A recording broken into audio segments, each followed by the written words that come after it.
ਮਿਹਨਤ ਕਰੋਗੇ ਤੇ ਆਪੇ ਤੁਹਾਡੀ ਰਿਸਰਚ ਅਗਰ ਹੈ ਚੰਗੀ ਤੇ ਇੰਸ਼ਾਅੱਲਾ ਕਿਉਂ ਨਹੀਂ। ਤੇ ਮੇਲ ਵੀ ਪਾਉਣਾ ਹੈ, ਜਿਵੇਂ ਟੈਡੀ ਏ ਉਹਦੇ 'ਚ ਮੇਲ ਪਾਇਆ ਹੈ। ਲਾਲ ਅੱਖਾਂ ਦਾ ਤੇ ਲਾਲ ਅੱਖ ਨਹੀਂ ਹੁੰਦੀ ਸੀ ਟੈਡੀਆਂ ਦੀ, ਉਹਨਾਂ ਦੀਆਂ ਪਰਵਾਜ਼ਾਂ ਵਧਾਈਆਂ ਹੈ। ਪਰਵਾਜ਼ ਪਹਿਲੋਂ ਟੈਡੀਆਂ ਦੀ ਇੰਨੀ ਵੀ ਨਹੀਂ ਆ ਵੀ 1-2 ਵਜੇ ਬਹਿ ਜਾਂਦੇ। ਇਹੀ ਮੀਆਂ ਸਾਹਿਬ ਕਹਿੰਦੇ ਸਨ ਕਿ ਜਦੋਂ ਸਾਡੇ ਹੱਥੀ ਲੱਗਿਆ ਨਾ ਟੈਡੀ, ਉਦੋਂ 1-2 ਤੋਂ ਉੱਤੇ ਜਾਂਦੇ ਹੀ ਨਹੀਂ ਸਨ।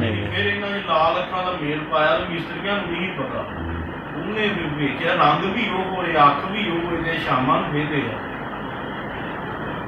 ਫਿਰ ਇੱਕ ਦਫਾ ਇੰਨੀ ਚੌਧਰੀ ਸਾਹਿਬ ਪਤਾ ਲੈਣ ਗਏ ਬੂਹੇ, ਕੋਈ ਹਾਦਸਾ ਹੋ ਗਿਆ ਸੀ, ਗੱਡੀ ਇਹਨਾਂ ਦੀ ਨਹਿਰ 'ਚ ਡਿੱਗ ਗਈ ਤੇ ਉੱਥੇ ਹੀ ਮਿਸਤਰੀ ਸਾਹਿਬ ਵੀ ਆ ਗਿਆ।